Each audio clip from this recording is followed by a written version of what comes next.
Divine Intervention. By Orthoris. Chapter 2. Curtains.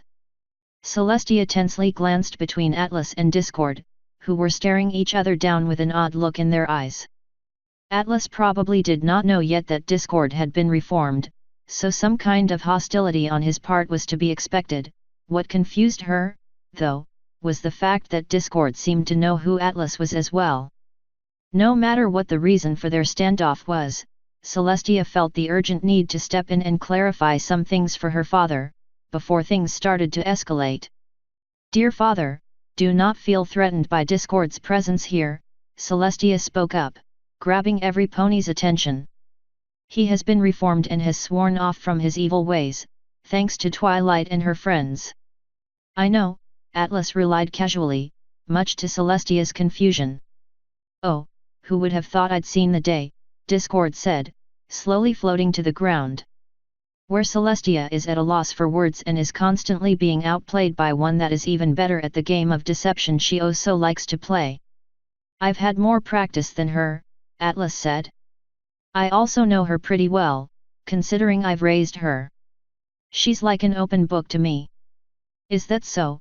Discord said, biting his lower lip. "Don't act like you haven't been leading her on ever since you got released from Stone," Atlas said. "You might be the best at deception of all of us in this room." "I assure you, Discord has been completely reformed and has even helped to save Equestria recently," Celestia commented, in an attempt to mediate between the two. She wasn't sure what she was supposed to mediate, but she tried anyway. "He's good friends with Fluttershy, and has been on his best behavior, well, mostly." "Not exactly what I'm talking about, Celestia," Atlas replied, not taking his eyes off Discord. "Now tell me, Mad King. Am I talking to the act, or am I talking to Discord?" "I'd say a little bit of both," Discord replied, his body coiling on the floor like a snake, until only his neck and head were sticking out of the pile. "Keeping up an act for a long time can cause the boundaries to blur, you know." "I understand perfectly well," Atlas nodded. "Now then, Celestia. Luna. I think it's time for you to learn about one more of the secrets I've kept from you." "Do you think he's keeping a lot of secrets from even the princesses?" Rarity whispered towards Twilight, who was following the exchange with apathetic curiosity. Judging by their reactions, Twilight replied while observing Celestia and Luna's facial expressions. They seemed to be interested, yet annoyed at the same time, as if this was a common occurrence when dealing with their father. "I'd say, yes, definitely. Element bearers, this doesn't concern you directly, but since it will probably clear up some things, I'll allow you to listen in on this as well," Atlas stated. "My dear daughters, do you remember the conversation we had before I left?" Both princesses gave their consent, since they still clearly remembered the day they parted. A lot of important things were said in the week leading up to the event, and many important hints dropped, that helped both of them through the ages. They couldn't forget it that easily. "I told you about how I've been playing something akin to a game of chess, by moving pieces as I thought right, to manipulate the board in my, or rather, our favor," Atlas said. This might come as somewhat of a surprise and shock, but Discord here, Discord gave a little wave, was one of my pieces as well. "What does that mean, exactly?" Luna asked slowly after a few seconds of tense silence. "It means probably exactly what you think it means," Atlas said, bracing himself for the inevitable outrage. "The one who unleashed discord upon Equestria was none other than me." "What?" Celestia whispered, a look of betrayal in her eyes. Luna simply looked at her father as if he had grown a second head, her mouth slightly agape, while Twilight let out an audible gasp which was mirrored by her friends. Something seemed to have changed about Atlas's posture, although she couldn't pinpoint what it was exactly. The fact that Discord was grinning like a mad pony didn't sit well with Enipony either. "It's finally time to reveal what I've been doing and why I could never tell you before," Atlas grinned, causing Luna to take a worried step away from her father.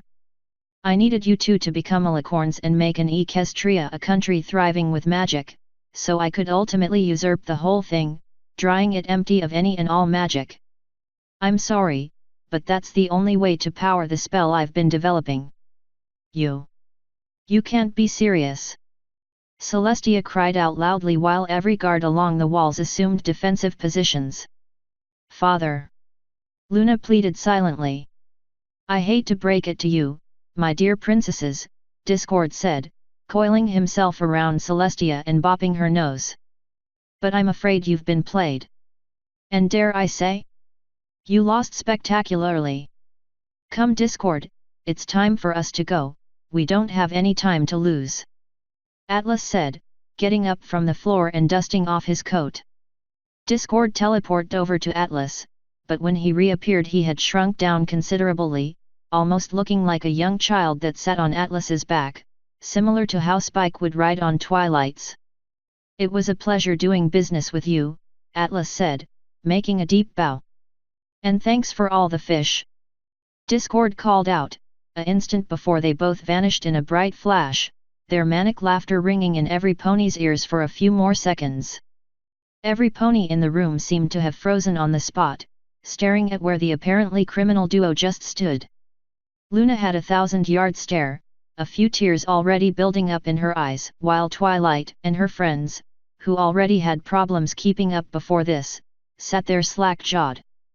Celestia blinked a few times, a sinking feeling in her stomach before her 1,000 years as Equestria's lone princess caught up to her. It pained her almost more than when Luna had turned into Nightmare Moon, but if nothing was done right now, Equestria would definitely fall. Guards! Celestia barked, causing movements to explode around the whole room. Atlas has turned against Equestria and our sole focus should be on stopping him as fast as possible. He is possibly the most powerful mage on the entire planet and he is supported by Discord, so taking them down will not be easy, if not, almost impossible. I want every guard to be mobilized immediately and his hideout to be found post-haste. Knowing him, it will be protected by a plethora of wards, so send out scout parties with mages that can recognize them. Call a meeting between the highest-ranking officers. I will recall Shining Armor and Princess Cadence as soon as I can. We're going to need absolutely every pony that is willing to help, so go and draft as many as you can. Twilight, Celestia smiled down at her former student. I'm afraid Equestria will have to rely on you and your friends once more. I don't really get what is going on, Twilight replied. But you can count on us. Right girls? Twilight and her friends all gave their consent, all of them in various states of confusion, but still willing to help. Then, guards! Move out! Celestia watched with trepidation as her guards ran out of the throne room at a breakneck pace, an uneasy feeling in her stomach.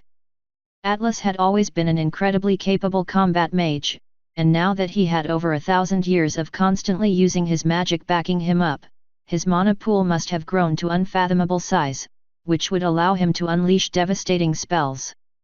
She still couldn't quite believe that her father would just do this, but if he was working together with Discord, anything was possible. Luna seemed to be in a similar position. She seemed to have entered an almost cathartic state, staring at where her father had just disappeared from. One way or another, they had a trying time ahead of them, one where Celestia wasn't too sure if they'd come out unscathed. Author's note. So yes, this is definitely an April's Fool's chapter, as most of you have figured out already. After sparing you guys the last 2 times, I decided to do something small this time. Didn't want to at first, but after being fooled like 5 times on Reddit, I thought I'd make you suffer with me and threw some last-minute BS together and made sure there's more than enough hints at the fact that it's an April Fool's chapter. Like the fact that it's not edited and it didn't release around my Wednesday window. Once again, thanks to my editors Scudalo FTW and Alcatraz, as well as my proofreaders Kilobytes and Soren Mercer. Today's chapter was brought to you by this song. Come join us in the Discord channel. Lonk. Or the official Divine Entertainment Group. Divine Universe. End author's note.